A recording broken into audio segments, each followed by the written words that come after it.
That Note with Parker Whirling.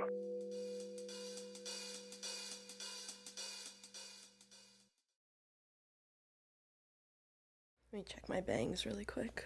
Gotta check the bangs. I know. I've been growing. I mean, they're not really bangs in a way, but I used to have my hair like swooped up. Oh, like you yeah. could see my forehead completely. And I look like a completely different person. So now I have to like actually check and be aware of it. Yeah, it's such a hassle, honestly. And Yeah. then the times when I don't check and I just like let it go, then that's when it looks bad. So Right. You're like, oh, I'm sure it's fine. You look in Yeah. the mirror like 3 hours later. You're like, fuck, I It's can't not believe I fine. looked like this the whole time. Cool. Zoe Bayani, ready to go? Yes. All right. Thanks for coming on the pod. This is a long time coming. We've been chatting Yes. about making it happen. Mm-hmm. So I'm excited to have you on, talk about all your music. Hear Me, the newest single out right now with an insane music video that we're going to get into. Yeah, I love it. But as always, we like to start with talking about an album you picked from the On That Note record collection. And you picked Lana Del Rey. Which album? Ultraviolence, my favorite album of all time, dare Whoa. I say. No That's exaggeration, no skips for me. Literally. That's awesome. That's It means so much to me. I love this album. And I love this cover too. This is like, I think it was like a limited release cover. Yeah. So It's really it's cool funny you I have that. My friend in high school, I graduated high school, and she gave me that. It's so, oh my gosh. Yeah. I used to like see pictures of this one on Tumblr all the time. Of course, yeah. I'm a Never very in person. Tumblr boy. What's your relationship to that album? Like, why is this your favorite Lana album? Was there a special time in your life when you found it? I just remember so vividly the day that it came out. Like, I think it was 2014 or 2013. Yeah, 2014. And so I was in like 7th grade or 8th grade. Mm-hmm. And I remember being at the beach, or like I was like driving to the beach when this came out, and we were driving through like middle of nowhere, like Alabama, into like the Gulf of Florida, which I feel like is so Lana Del Rey. Yeah. And I just remember it was like storming the prison whole boyfriend, drive. yeah. Yeah. And I was listening to it on my headphones, like looking out the window in the car, like so forlorn. Yeah. And then this whole album, like that was just like, I went on that trip with my friend, and like we were just obsessed with it the whole time. And I think literally today, like there's just genuinely not a single song on here that I would ever skip, and I like all of them. Mm-hmm. And she was also like the first artist that I got into like independently, I feel like, as like a teenager, like tween. Yeah. Like when I was a kid, I was always into like really like pop music. Like Lady Gaga has been my like day one. But then like I just remember really specifically like becoming like really conscious, and then like being like I'm like interested in music. Like it's not just like I like listening to it, it's like I'm interested in it. Mm-hmm. And she was like my first like artist that I started to really like idolize and like really just immerse myself in her music. And I just love this album. This was like the beginning of it for the me. beginning of it all. Yeah. Who would have known that the one Lana Del Rey album I have that was given to me would be such a Yes. pivotal album for you? That's such an awesome moment in your life, and it is always around 7th, 8th grade Yeah. that you realize I don't have to listen to the music my parents listen to. Well, my mom actually showed me Lana Del Rey. She showed Whoa. me Born to Die in like 6th grade, and she was like, I think you would like this song. And so that kind of started it. But then like that was when I started like was more in like keeping up with music on the internet and everything. So that's when I started keeping up with like releases and stuff of like artists I liked. So she was really the first artist that I like really started to like dive into, I guess. Interesting. But I remember Video Games was the first song I ever heard by her, and I Yeah. still love that song, but I don't so listen good. to it They too all much. hold up. Like they've all stood the test of time. You think in we're my getting that opinion. country album anytime soon?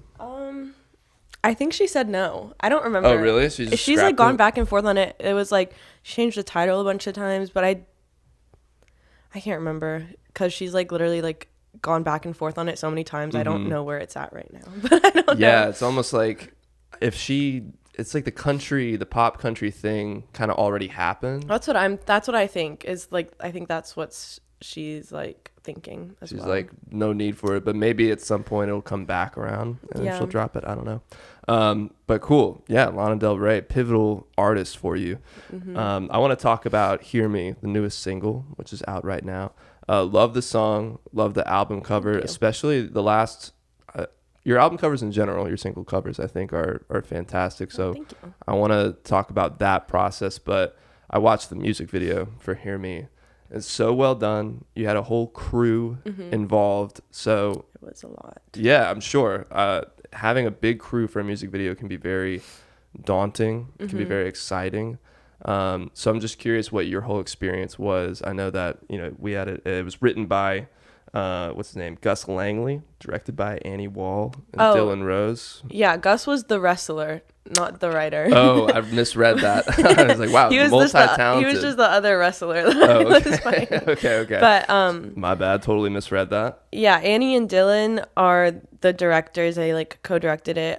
Annie is one of my best friends, and she's also my roommate. But we've been friends forever, and like she's always been so supportive of my music, and she's very like artistically talented. Like she's always been really good at like painting, like I don't know, any like visual art, which I feel like I don't have that much of like a strong, like, I don't know, I'm not that great with visual art. But so we've like done some other stuff together. She directed like a music video for one of my past songs, Cherry Tree, for one of her classes, and like she's designed posters and stuff for me too.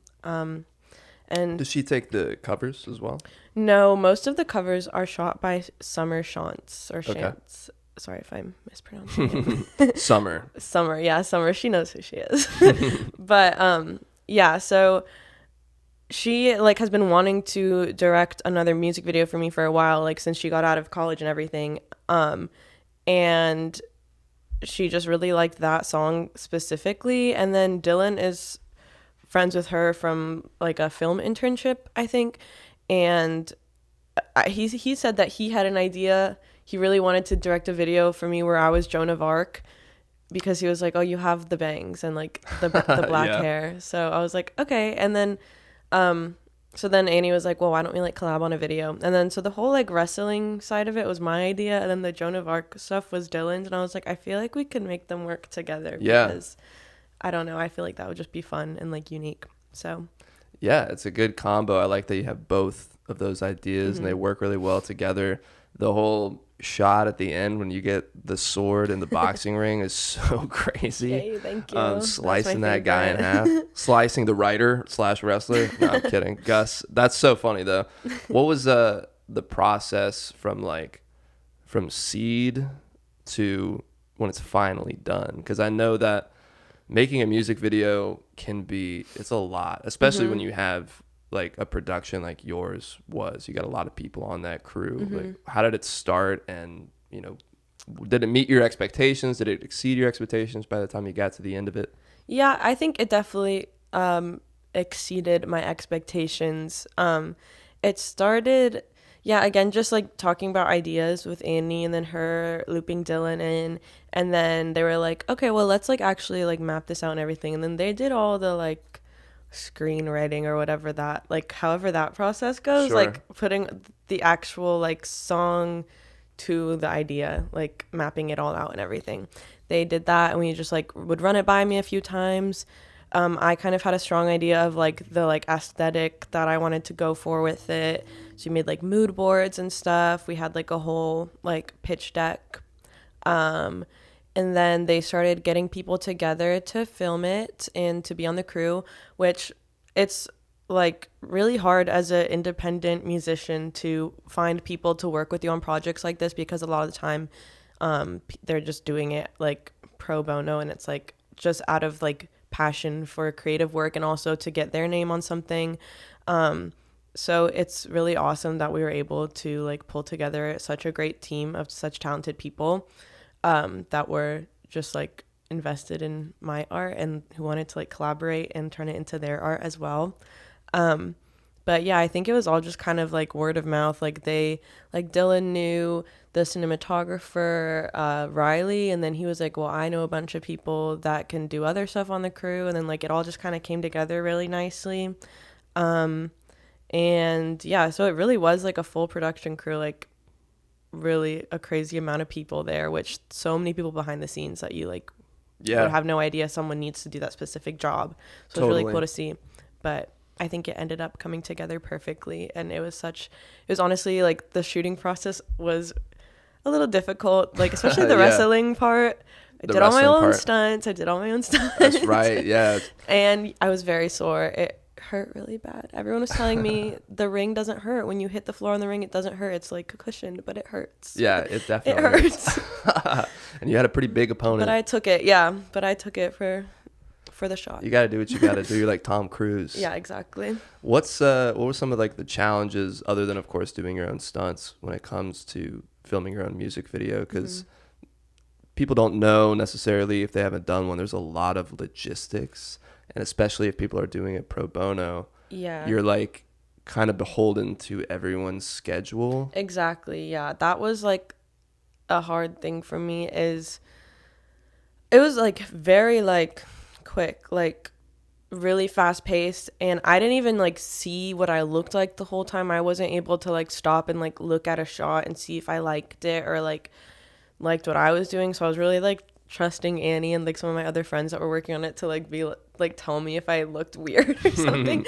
But yeah, it was just super fast paced, and like that was a little bit difficult, where I was just like, honestly, during filming and like until I saw a cut of it, I was like, I really like have no idea what this looks like. I really hope it looks good. But like we had to really stay on schedule, and I just had to like trust that everyone knew what they were doing, which they did. But it is just like a lot of like trust into a bunch of other people with like something that can be so vulnerable, like your own music, because that song, like, it wasn't out yet. It wasn't even like mixed when we were like using it to record. So I was like, guys, like, please don't judge this. Like, it's not the final mix. But everyone's like, I don't care. Like, I don't even know what that means. But like, yeah.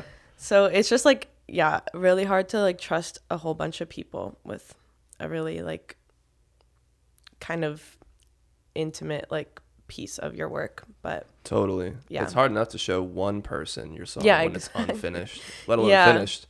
Yeah. And then you got to do it for, and listening to it people all day over and over and over again. I was like, I really hope nobody like really hates the song, because that would just suck for them. That would suck. But no, it's a great song. Very like perfect music video for it.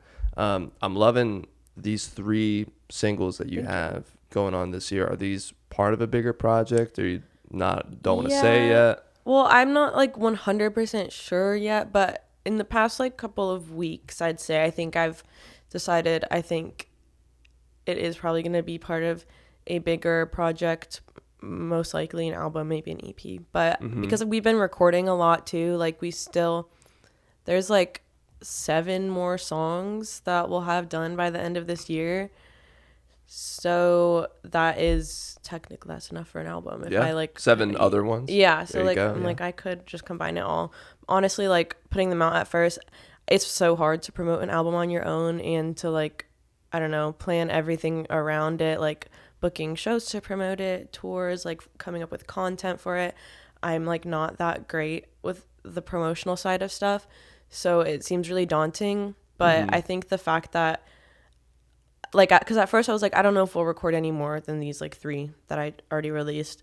But because like we have gotten a bunch more done this year than I originally thought, I think it'll definitely be part of a bigger project. Is that because you were writing more than you expected, or you just had more time to record songs that were already written? Kind of both. Like all the ones that we were recording this year are ones that I did write like recently. So yeah, I was writing a lot more. But yeah, because after I released my album, or like after it was kind of done recording and everything, I kind of just like took a break from like writing anything for a while, because I was like kind of burnt out from the whole process of the album. But then like end of last year and like beginning of this year, I started like writing a bunch more. So that, and like also I used to work a lot more than I do now. My job now is like gives me a lot more flexibility, so I actually have had more time. And we started working with like at a new studio that's in Atlanta. Before it was like an hour or so away. So oh wow, everything has kind of like become a lot easier this year. So I feel a lot more motivated to put more stuff out. Yeah, that's awesome. And you were saying before we started the episode that you were working with what's his name? Tomas from Jaguar Glass, who Yeah. was just on the pod. Sophia Yeah. was on. They're so great. But yeah, so what's your relationship with like a producer? How do you like to see your days in the studio go by, like play out? What does a really good day in the studio look like for you? Probably, well, I don't really take too much control when it comes to recording, like, because I write everything, but my band always, like, they, for the most part, come up with all their own parts, and so a good day in the studio, I think, would just be a day where everyone feels good about what they got down, because I don't usually shut down that many ideas, and I feel like it's very collaborative for me. Like, I'm not really very technical, like technologically like inclined. Mm-hmm. So I kind of just trust the producer to like handle all that. And I just really like make sure that everyone's ideas are being heard and that, I don't know. Yeah, so I think a good day would just be like everyone being proud of what they put out and like me being proud of what I did that day. And yeah, just like productivity, I guess. Totally. Do you usually have a pretty strong vision of how you want it to turn out when you bring a song, or are you pretty open to wherever the wind blows with it? I usually definitely have like a vision of what I want it to sound like especially just like genre wise or like the whole vibe of the song and stuff. But for specific parts, I really only like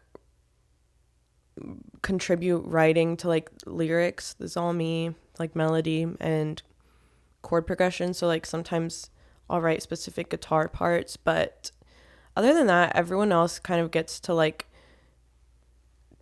create their own parts based on like the sound and like the vibe that I've already like accumulated for the song or like curated for the song, I feel like. But just luckily I've always had people in my band that just really like get me, and I feel so like we never really have issues with something not sounding the way I want it to. I feel like it always works out, which I don't know if that would be the case if it was other people I was working with, but I just think I got really lucky with a good group of people that really understands what I want. So you have your band, like your live band, playing with you when you're recording? Yes. Okay, cool. Yeah. What's that communication look like? Is it pretty, like, you don't have to do much because everybody's on the same page from the get-go? Usually, I mean, I've like definitely gotten more comfortable over the past like couple years of working with other people on my music to like say when I don't like something or when I think that we could try it another way. And it definitely helps that like the people in my band are my like longtime friends too, so I feel comfortable like voicing my opinion around them. But it used to be really hard for me. But yeah, if I don't like something, I'll say it. But yeah, the communication is really good, honestly. We're all very respectful of each other's ideas, and usually when I do say that I want something to be a different way, nobody ever like protests. Like people, I mean, I feel like people understand that like at the end of the day it's sort of like my project, but yeah, it's definitely very collaborative still, and I think we all have very good communication with each other, especially Tomas too. He's great. Like he's part of the reason I feel like I've been more comfortable in the studio, like voicing my opinion and like working with the producer rather than just letting them like do everything and kind of sitting back and being like, well, I guess this is what it's going to sound like. Yeah. But yeah, he's very like open to any other ideas and providing a space. Yeah, he provides a very comfortable space for that. And also he comes up with a lot of, there's like sometimes where he doesn't think something that I came up with would be the best fit, but he'll say it in like a nice and respectful way. Like he's always just like, out of curiosity, let's just see what it would sound like if we did it this way. Yeah. And it's like it sounds less like, I don't like that, that doesn't work. It's more just like, well, we can try this too, like in addition, and We'll see which one we like better. Like I feel like the language which you use too in that sort of environment is really important, because you don't ever want anyone to feel like you're stepping on their toes or that, I don't know, they're wrong, because there's not really any right or wrong. Right. And going back to what you said about showing these unmixed songs to people on a set, like that's scary. Showing the most like basic version of your song to a producer who can change it in any way that they want, kind of, especially if you're not the kind of person who's like super hands-on, can be incredibly vulnerable. So for that person to, you know, immediately be like, I'm not really feeling piano, let's do this instead, it's like off the bat you're on a bad note. Yeah, exactly. That I've had that happen before as well, but yeah. How do you navigate that when that comes up? It's like awkward. I feel like I stand my ground. Like, there's never been a time where I've been like, "Oh, okay," and just like took it, but it is just really awkward for me because I'm just not that great at confrontation. So like, I'll like let them, if that arises, like I'll be like, okay, like we can try it. But if I still really don't like it, I'll be like, no. Like I just like I'm not good at saying it with much conviction, which is something I need to work on. But well, it's hard. Yeah, that's hard in general. I'm envious of people who can really like from the jump do that. Me too. I feel like I can, like in my heart, and like when I like plan out what I'm gonna say in my brain, it sounds so like I feel so confident about it, and then it comes out and it's not and you're like, so I was thinking maybe we could like I think with a lot of conviction, but I don't speak with a lot of conviction. Yeah, and then you get in your car and you're like, fuck, why didn't I say that? I feel like I kind of had a bit of the reverse of that recently. I've been recording music with my friend Beat in Nashville, and the last time I went was kind of the first time I had maybe been on the other side of that, where I was a little bit more closed off to like trying things, or maybe not trying things, but like something new comes in and we try something out that I wasn't expecting, and kind of if it's not working immediately, quickly being like, we don't have time, like we need to move on. And that's kind of a hard line, especially for in that situation. I'm going to Nashville, we only have a weekend until God knows when we get together again, but still it's like sometimes you got to let the faucet run a little bit before you cut it off. It really does depend on the situation, like, because that would make sense too if you really don't have time to just kind of play around with ideas. We've run into that issue before too, where it's like nearing the end of the day and we're just kind of still, I don't know, like finding the right guitar tone or something. We're like, okay, we just like, if you think about it too much, like then it's like you're just gonna keep getting like really lost. Like at some point you do kind of have to like make the call and be like, okay, this is it, this is what it's gonna be. But yeah, it just does depends on the situation, and also like the artist too, because my stuff is very like singer songwriter, so I feel like it's like a little bit more about what I want to be heard versus maybe if it was like the like an actual band that like marketed themselves as a band, like made music as a band, that's like a totally collaborative thing. Or like I don't know, other genres I feel like are more like producer heavy when it comes to like creating the song. But yeah, it just depends, I feel.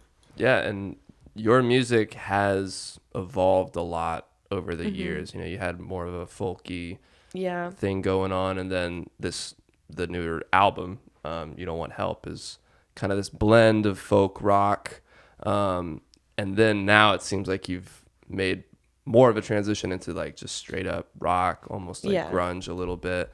I was reading about that in your interview with Punkhead. You did a quote where you said, "My previous singles and EPs were more mellow, folky, soft indie songs, but you wanted to pan over to more rock heavy stuff. But you didn't want the change to be so sudden, so you tried to incorporate both styles into that album." Now that led to imposter syndrome, is what you said, and just struggling to have the songs fit together. Do you feel like you've kind of surpassed that imposter syndrome now that you've moved further into like a rock territory? Yeah, I think I've like gotten over that a lot, because especially working with at Maze Studios now with Tomas, I feel like because before I was at a different studio and I was recording with a producer named Lee Davis, who is great and so talented and like got me started with everything, but he was like always in country music and stuff, and so it was a little bit harder because that's where we recorded the album too, so it was a little bit harder to like convey my ideas of like the sound that I wanted, and to have him like understand it and have the tools to be able to like bring it forward. So I feel like that did create a lot of imposter syndrome, because I wasn't like perfect at explaining myself, so I'd be like, well, maybe I really like maybe this isn't even really me, like maybe I don't even know what I'm talking about, and this isn't the sound that I should be going for anyways. But The kind of country-ish. yeah, or like no, I was like, maybe the like more like rock stuff isn't me, because Okay. it was harder to Convey those ideas. convey those ideas and to produce that type of music where I was and with that producer. So, but now that I've like switched over to like the new studio and everything, and I made more songs that sound like that, I feel like I've like gotten over that now. But I think it's always a little bit there. Like I think it's something that like every artist struggles with. Yeah. But yeah, I think it's always, there's always like a little voice in the back of my head that has that, but Yeah. it's not as strong anymore. Yeah. We're always chipping away Mm-hmm. at those things, trying to figure out what feels the most yourself. Mm-hmm. I think for me, like you'd always hear that phrase like, oh, you just gotta find your voice. Mm-hmm. But that's so hard, I think, or it can be, especially if you have a really wide array of music you like and Yeah. influences, and you're like, well, I could do this really shoegazy thing and that sounds cool, but you're like, but also I love straight up pop music just as much. That's so me. Like I love so many different genres and find so much inspiration like everywhere. So it is really hard to decide what I want to do, and I like singing so many different types of genres, and I'm like, I don't know, like I would love to be like a straight up pop star, but like I know like Yeah. I just know that like that is not me. But like Yeah, the I love microphone pop like music. to the ear, Like, that would be sick. but sometimes I'm like, oh, what if I just started off trying to do that at the very beginning? Like where would I be? But Is there any musical territory you'd like to explore further that you haven't yet? I'm like, I don't know. I feel like I indulge in everything that I want to indulge in. I think like folk music, like old folk music, I feel like I'm a bit uneducated on. I feel like because I really take a lot of inspiration from folk like lyric writing. That's where I've like always found a lot of inspiration. I feel like going back even further into that genre would be cool. But I don't know. I find myself in slumps of like finding new music to listen to, but I do think I indulge in everything that I want to listen to. So I don't know. Yeah. Yeah. You never know what's going to hit you. Yeah. Sometimes, like right now, I've been trying to write more on piano because it's like my I want least a piano so good. bad. Yeah, when we moved in here, it came with the piano. Oh, that's so which lucky. was perfect. I've been yeah. trying to find one. Well, they're like for free all the time on Facebook Marketplace. Yeah, you just got to move them. Yeah, that's the issue. Get Gus to come help you out. I want one so bad because that's like the first instrument I ever learned and like what I started writing music on. Oh, but I just yeah. haven't had a piano in like years. Yeah, So I really, really want one. that would be sick. If anyone has any leads. Yeah, comment on the video me below know. or DM on that note podcast. So I want to get into the album covers, the single covers, because that was always like kind of how I saw you first. Was I'd see your album covers, Cool. usually by Kapoor House, shout out. And I was like, damn, these covers are sick. Like the one with the sword, you know, the album is great. So what's your what's your bag visually? What do you really enjoy? What brings out like the inspiration for you? Is it other album covers? Do you look at stuff from maybe movies or other music videos, or Pinterest is a classic? I use Pinterest a lot when I know that I need to like get a cover done for something. But I don't really know. I like a lot of like medieval and like fantasy stuff, like very dreamy imagery.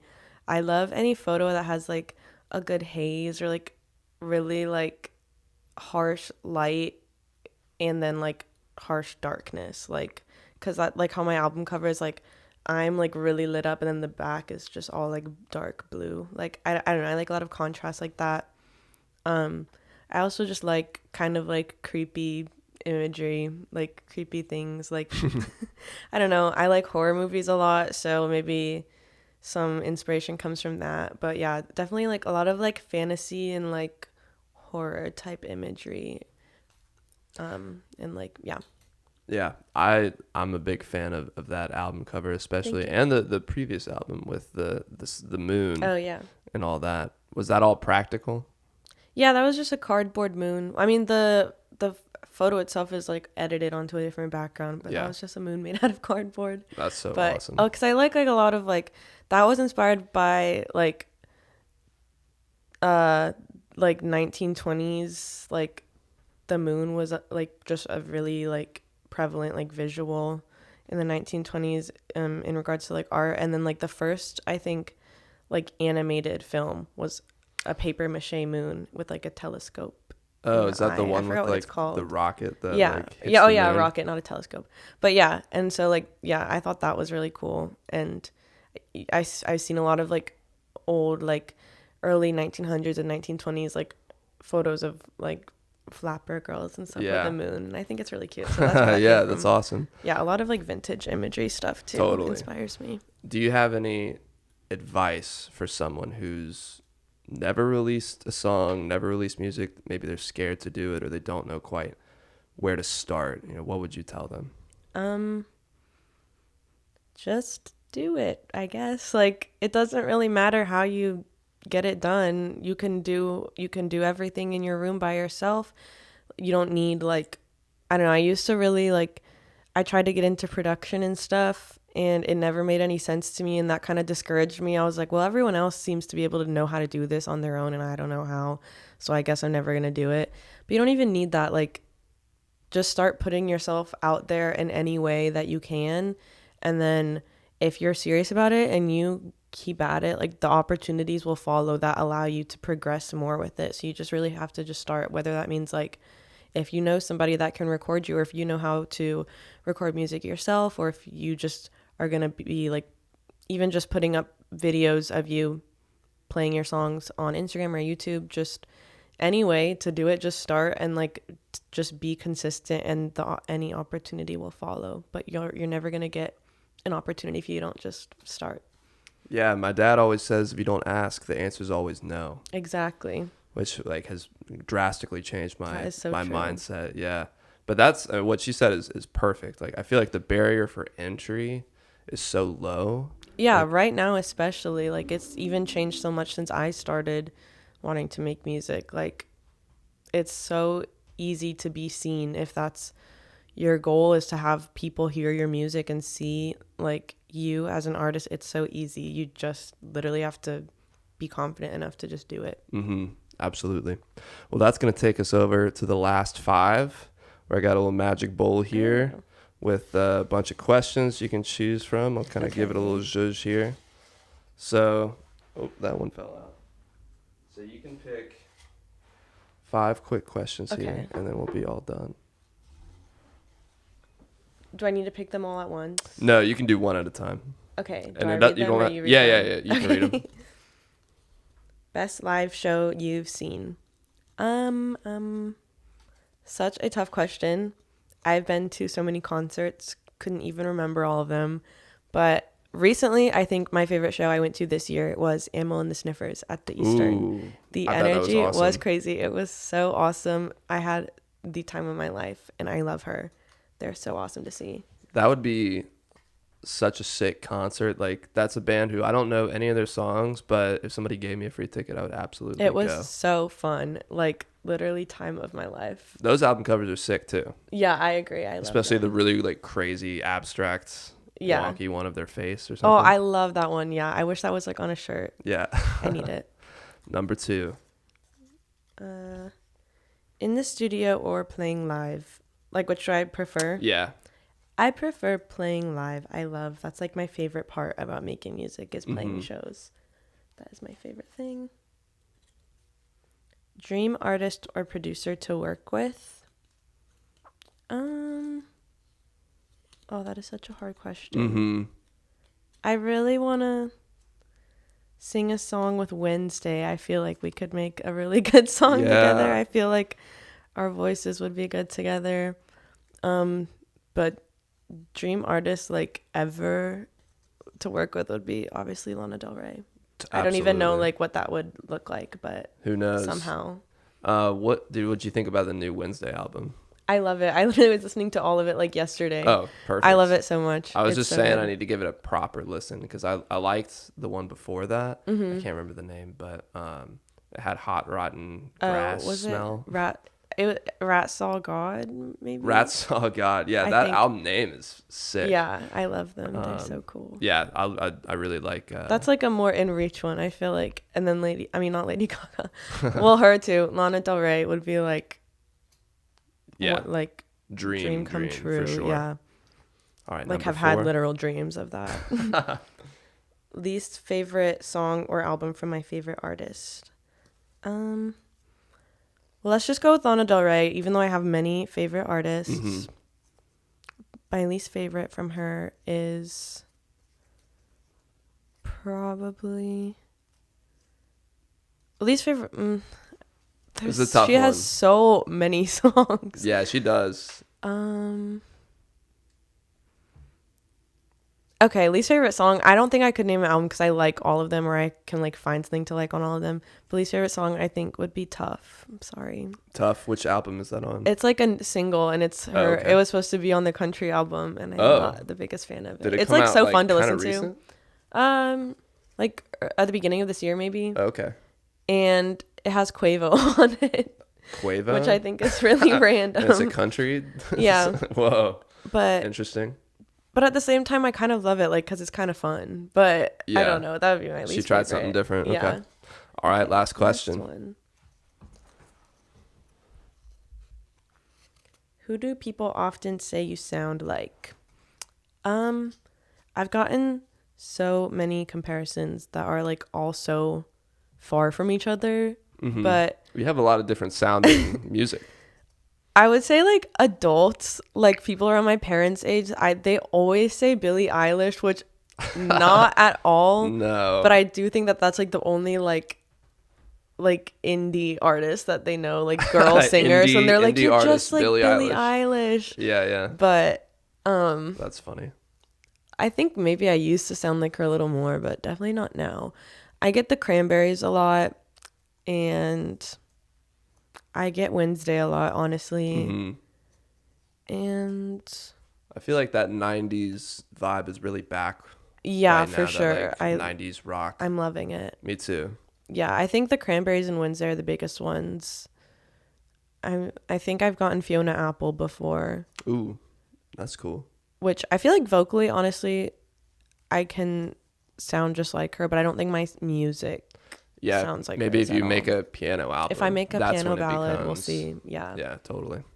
Cool. Yay. Well, that's the last question. Zoe Bayani, thank you for coming on the pod, getting to chat about all your music. Everybody needs to go listen to Hear Me. Check out the crazy music video. It's Yes. awesome. Give you a follow. Do you have any shows coming up?